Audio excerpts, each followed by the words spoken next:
to use the new little trailer. Again, kind of. Got to use it, bringing it back, obviously. But now, I'm going to get the RXC, buzz up the stow, do some testing. Kind of final clutching, calibration testing on that. Should be all dialed in.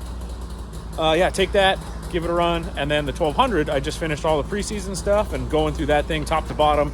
And it sold within an hour of putting the video up. So thank you to everyone that reached out and all that. It's amazing that that thing went that quick. It's also amazing that there's still that much appreciation for the 1200s, which it's kind of proof of concept that I'm not crazy. So that's pretty cool to see. Got to get L-birds out of here, load up the catalyst, and then load up the 1200. Well, 1200 out, 1200 in, catalyst in, off we go. So load this stuff up, and then we're going to get on the road to Stowe, and we'll pick it back up when we get over there. A little icy over here. Bam. We got what I'm hoping and thinking is going to be my last clutching change on this hot rod. Uh-oh, where's my, there she is. Should be our final clutching calibration on this thing here. Last time out went really good. We had to work on a little bit of corner exit belt grip and a little overall peak RPM work there. We had to bring our peak down a little. It's about the same temperature, probably 3 or 4 degrees colder today. We're probably looking at, I think the truck said 19 degrees. As you can see, a little bit of snow coming down. So let's go see what we get on the old hot rod here. Whew. Oh, sick. Yeah.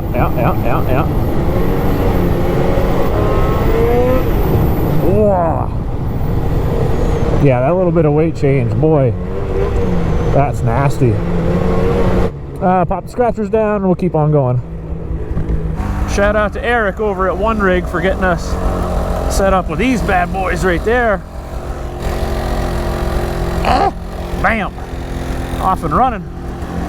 One Rig design on those scratchers there.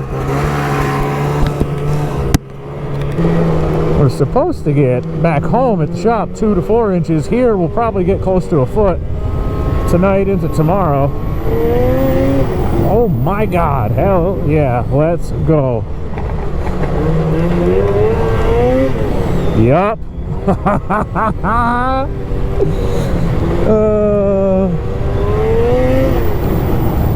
Those of you that have an RXC, you can probably relate to yours and see how much this thing is pulling the skis up compared to what they normally do. I have moved the coupler back to the rearward position. The 25s have that rearward position. I don't know if the 24s did too or not. But either way, the coupler's moved back on this. Man, the partial throttle is just so good right now. The belt grip right there is incredible. Huge change. I mean, small placement and overall weight change, but huge gain in terms of how it's reacting.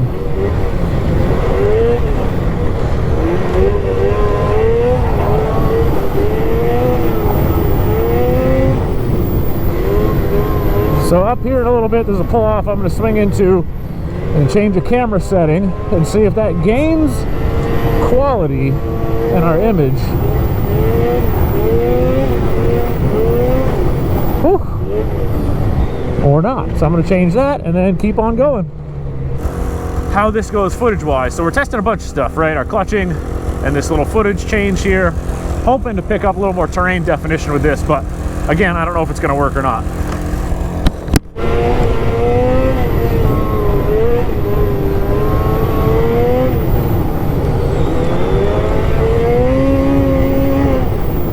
Man, we're still turning 81, 50, 82. A little bit of spin in there, but not too bad.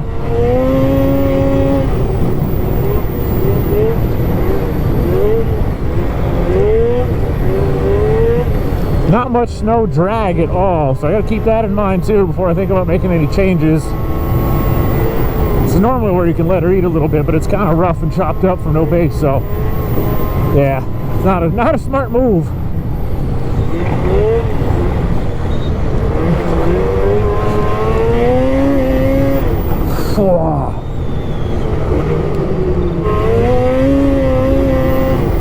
Yeah, we gained a lot on our corner exit belt grip there from lower speeds, which is huge.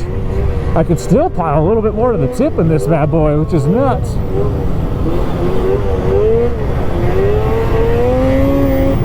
Holy shit.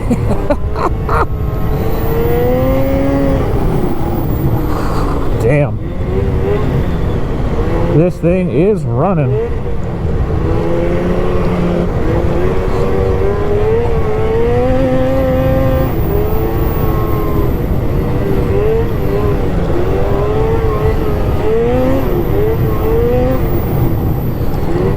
Also update, all the Castle X gear is crushing it. I got a different set of pants here. I got the Flex pant to try out. The CX1s were very, very warm. They work incredibly well. The fit, all that stuff was really good. They were a little bit too warm for coming out and testing and stuff like that. So I got this Flex pant. This has the liner in it currently. I'll touch more on gear stuff in another video down the road. But yeah, all the Castle X stuff, crushing it as I knew it would. The CX1 jacket here, super warm, perfect for out here testing and all this stuff. I still, to stay true to myself, am a monosuit guy at heart. The mobility and movement within a monosuit is top notch, but the warmth department, with them not being insulated, my layering stuff, I have not put the time in to figure out what I need to do layering wise to be out here. I have a really good idea, but I just haven't locked that in yet, and all this stuff is perfect. And for me to come out here and test quick and just throw the stuff on and ride, that's what I needed to do. So that's where we're at. Let's keep riding. Boy, all last year I knew the potential was there in these things, but to see it finally come together and get to feel it and have it perform repeatably the entire ride is just so rewarding finally.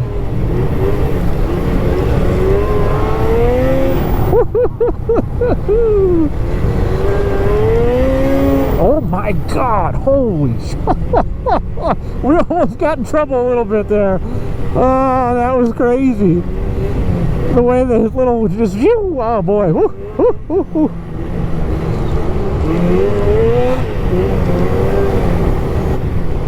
Uh-oh.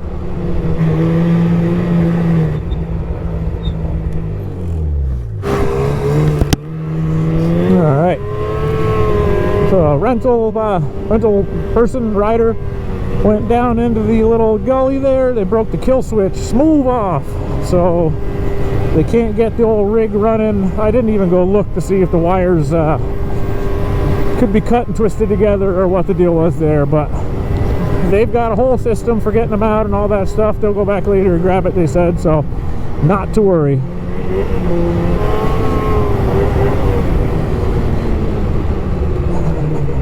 I'm gonna throw those in the middle of the brook there.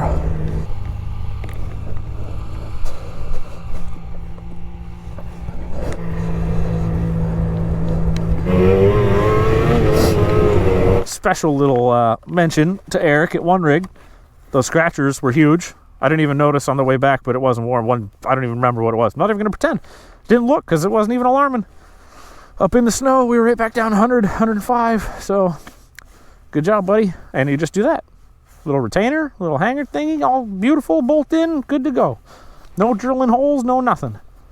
So we're all good with that. Now we're on to taking our 1200 unit for a little test ride, making sure everything with this hot rod is good to go. I gotta watch out, not bonk my head. Oh, like a dream. Wow, calm down, old girl.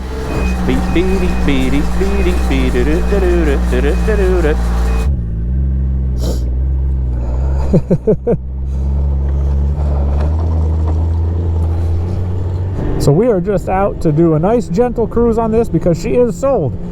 Within an hour of posting the video, Pete hit me up, sent me an email. We had a deal locked in, and it did not take long at all. I had a ton of emails from a bunch of different people. So thank you to everyone reaching out, and thank you for the interest in the 1200 still. I know I'm not crazy now, which is huge. But yeah, just doing system check stuff. I'm going to get over here once I get to this little corner and put the little scratchers down. We got the tunnel mounted scratchers on this hot rod here. Bam. Bam. Sick. I don't remember if I touched on it earlier or not, so I'm going to touch on it all now. I got this thing back to the shop. I threw a battery in it. It has started every time since. Uh-oh, we got no light. Hang on.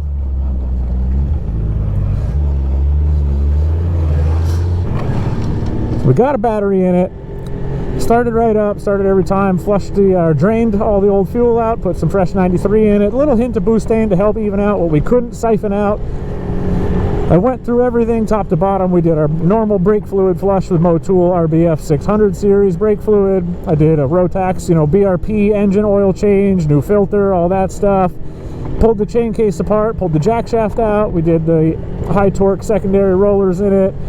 Put new fluid in the chain case. What else did I do? I repacked the jack shaft bearing because she was a little dry. It would have come back. It had enough grease in it that a little bit of action, a little bit of heat, it would have thinned right out and it would have, done its thing. But I had it all apart. I said I might as well repack it. So we're out just doing system checks. I did check the charging system. We're making 14.4 at idle. There's no draws. All that stuff looks good. It was just a dead battery with a dead cell. And some people were asking, how come when I took the jump pack off, the stator didn't keep it alive? Well, on the 1200s, the stator does not put out a lot of power at idle. It's kind of just enough to keep the system trickle charged. So if you have a dead cell in a battery, or the battery is really, really flat, it will not be enough juice to keep it alive. And that's kind of why they don't run the hand warmers at idle. It's just right on that threshold. And like on mine, we turned the hand warmers on at idle. I haven't seen any negative issues with that yet. Jason, who did the programming, has never seen one go bad or cause turning the hand warmers on to cause the stator to go bad. So they're kind of just right on that threshold to keeping the sled alive and stuff. But yeah, that's the way that goes. The 1200 just don't have enough juice, and it had only started and idled for whatever you saw in the video was the length of its idle time with bad fuel and unstable idle. So none of that surprised me at all. But I did check the system quickly, and everything appears to be fine. We're out here riding it. All the shocks are good. There's no spooky noises. Hand warmers, thumb warmers are getting hot. The thumb throttle is noticeably stiffer than my 9,000 mile unit, so the spring in mine's getting a little tired, but this one's nice and crisp still, which is pretty cool to see that there is a difference there. But all in all, just a real cream puff. I found nothing weird, nothing modified. Everything was bone stock. When I got in there and pulled this thing apart, it was all spotless clean. A little bit of oxidation on some aluminum parts from sitting in the trailer, but nothing drastic at all. And I mean, it is just out here doing the thing. It's just a real solid 3,300 mile unit. It's just amazing that it all came together the way it did. And again, thanks to Pete and thank you to you guys who've reached out. It's really cool seeing the interest in the 1200 still. It's just, I like seeing that. It's cool. I don't know. It's just a cool thing to see that these machines still have a following and they're still appreciated. I did, when I had it apart, I took the stock torsion spring, I threw that right in the trash, because even BRP did upgrade these to the green. I had a very, very, very low mile brand new takeout, had maybe 10 or 15 miles on it, takeout green, slapped that in here, stock helix, and we are kind of off to the races. The slides are brand new, every idler bearing was good, track tension was good, the belt was brand new, it just had the little bit of oxidation on it from sitting in the trailer and stuff, so we scuffed that up, gave the belt a clean, went through both clutches, cleaned those up, blew all the dust out of them, and here we are. She is running like a dream.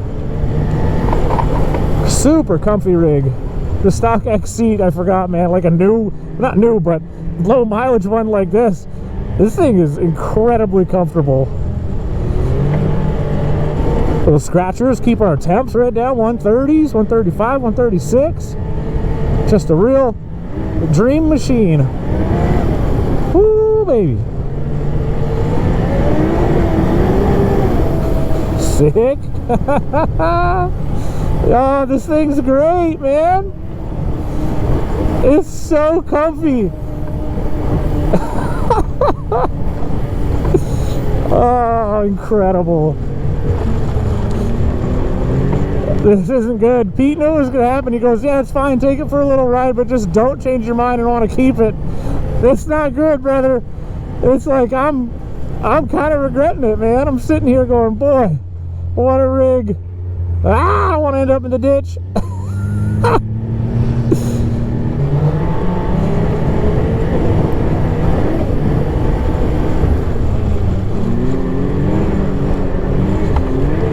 Dude, these things are so good. I'm trying to be really calm and not ride this thing the way I normally ride stuff because it is sold. But man, it's so confidence inspiring that I want to let this thing eat, but I'm holding back. I'm holding back big time, man. It's so good. It is so much more docile and manageable than mine. My white and red one is just an on-off switch of the 1200 torque and stuff, and this thing is just so smooth. It's crazy. Like, this is reminded me, this is what stock one's like. It's cool.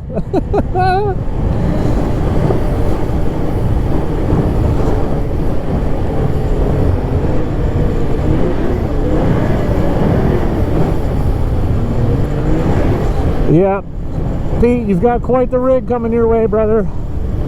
This thing is just a gem. Oh,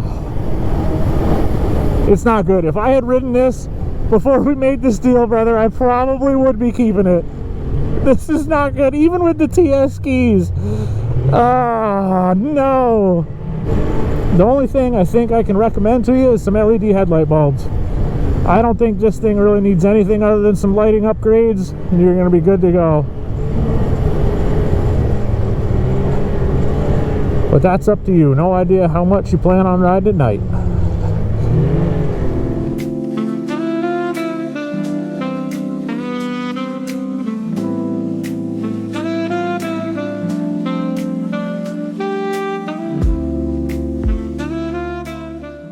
A little pit stop, take a couple little videos, and we are back on our way back down to the truck. And this is all we wrote for this little test session. This thing's going beautiful. Again, no spooky noises, no weird clunks, no nothing. Just a true cream puff of a machine. And if I had ridden it first, I would have had a major issue figuring out what to do, but luckily I didn't.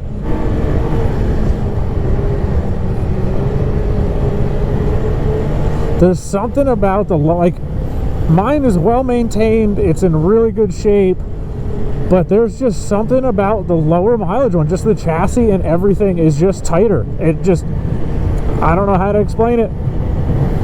The lower the miles, the better most of the time. I feel like there is a threshold though, where like you can get to the point where no miles is not good because everything is dry and you got to do a full replacement of everything. There's a fine line of what you want, but I don't know, something about this thing just feels different. Probably because it's all stock and it's just nice and it hasn't been abused. I still just don't understand how they went from these things to the Gen 4. I don't get it. I don't know how test riders and everyone didn't go, yeah man, these just aren't it. It's just not it. I don't know how they did it. I don't know how they did it.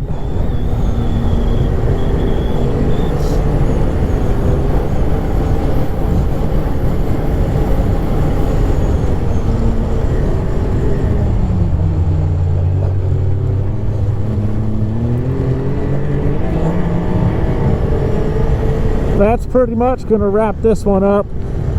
I'm going to kill the camera and just kind of doodle bop my way back to the truck. Load them up and head on home. So again, just a big reiteration, thank you guys on the channel for supporting and watching, and thank you for the 1200 guys that are still tuning in to the 1200 content. It means a lot because I really enjoy my sled and it makes me feel good that I can continue to put out content around the 1200 that's going to be appreciated. So thank you to you guys, thank you to everyone watching the channel, and until next time, we'll catch you in the next one. I think I botched that, but you get the point. We'll see you later.